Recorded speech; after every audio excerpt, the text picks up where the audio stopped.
Put it down to the fullest. Spitting rhymes and bullets. Ha ha ha.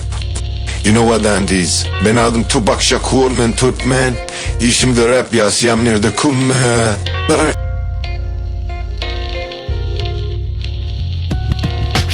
Hicile weed, feroma Hennessy.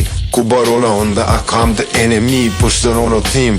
Bastian Jenny bir yaşını sık yani. Görmedim yeri bir. Hicile beat verin maha Hennessy. Kubarola onda akam the enemy. Pushlar on a team. Bastian Jenny bir yaşını sık yani. Görmedim yeri bir. You can good yaşlarım kendi filmi. Akıp nukunle yeni din. Zıtını gene lamla edifimde. Batak yenerim hem yerde minne. Orba bude yeni yürüme hansar. İşten yaradım her iyice pansa.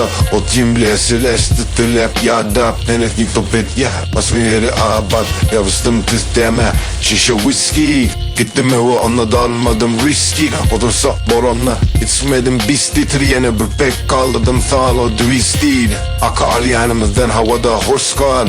Çıkardık ayahuas'a girdik portal. Yadardık bir rap vururduk da horse hunt. Big hashtag'lemelen godimiz hosta. Erkimiz de umidi yönerkimiz boss. İçip du with İyiceler sen hoş. Hatamız yalancı. Tağla hoş birini post verer beni bermen hoş. Have gördük kendi tek yapıt sak. Kendi güde boş yılla sak. Kendi tutardık. Kebet kızı adı bir botta düşman tutsar. Tızırla yagmata da hemen turkmenlik emniz bolata da yeni de turkmen. Ol hanetli yafeste on yarım kummet. Bayrağımız Türkli tehra Allah'ın ve şükret. DJ'le weed benim mama Hennessy. Kubaron avımda akan the enemy. Pushlar ola team.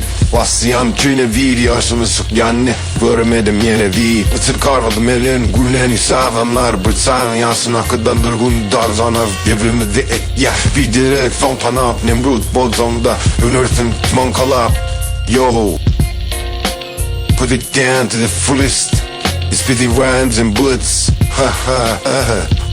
You know what that is? Ben adım Tupac Shakur, ben turkmen. İşimde rap yazıyorum, nerede kummen.